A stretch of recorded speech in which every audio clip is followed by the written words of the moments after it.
आंब्याच्या गोड चवीने भरलेली, तोंडात विरघळणारी खास मँगो बर्फी. चला तर मग झटपट आणि सोप्या पद्धतीने बनवूया स्वादिष्ट मँगो बर्फी. हे बघा, मी इथे ओलं खोबरं घेतले, 1 वाटी घेतली आहे. अजून 1 वाटी घेते आणि अजून आता अर्धी घेते, तर झालं 2.5 वाटी ओलं खोबरं.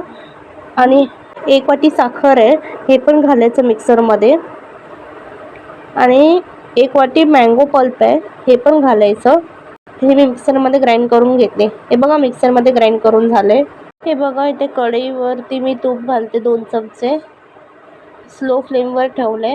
आता मी हे मिश्रण घालते आणि स्लो फ्लेमवरती चांगलं भाजून घ्यायचं. साखर चांगली वितळली पाहिजे आणि कंटिन्युअसली ढवळत राहिलं पाहिजे. जरासं तर थांबलं नाही पाहिजे, नाहीतर ते चिटकेल आणि व्यवस्थित बर्फी होणार नाही मग. आता ह्यामध्ये 1 चमचा वेलची पावडर घालायचा आणि चांगलं मिक्स करायचं. हे बघा, वेलची पावडर चांगलं मिक्स करून झालं आहे. आता मी ना ह्याच्यावरती असा चमचा ठेवला आहे. हे बघा, असं चमचा उभं राहिलं मग समजून जायचं व्यवस्थित आपलं हे मिश्रण झालं आहे. मग हे चमचा उभं नाही राहिलं असतं तर समजायचं आपलं मिश्रण झालं नसतं. आता मी गॅस बंद करते.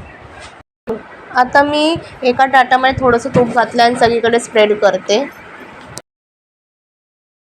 आता मी हे मिश्रण एका ताटामध्ये काढून ठेवते. गरम असतानाच करायचं हे. आणि हे बघा, असं स्प्रेड करायचं सगळीकडे. मी चमच्याच्या मदतीने स्प्रेड करते व्यवस्थितपणे. हे बघा, आता मी छोटी वाटी घेते आणि त्याच्या मदतीने मी सगळीकडे स्प्रेड करते आणि हळूहळू दाबायचे, जास्त एकदम जोरातही नाही करायचं. त्यानंतर असं हाताने पण स्प्रेड करू शकतो. हे बघा, झालं व्यवस्थितपणे. आता हे थोडंसं थंड होऊ दे. हे बघा, 5 मिनटं ठेवायचं. हे बघा, 5 मिनटं झाली. आता मी कटिंग करून घेते. लक्षात ठेवा, एकदम थंड नाही व्हायला पाहिजे, गरम राहिलंच पाहिजे, मग ते व्यवस्थित कापायला नाही होणार. बघा, कटिंग करून झाले. बघा, हातात घेऊन दाखवते तुम्हाला. बघा, मस्त एकदम वडी झाली आहे. एकदम सॉफ्ट आणि स्मूथ मस्त झाली, एकदम कापसासारखी मऊ झाली आहे.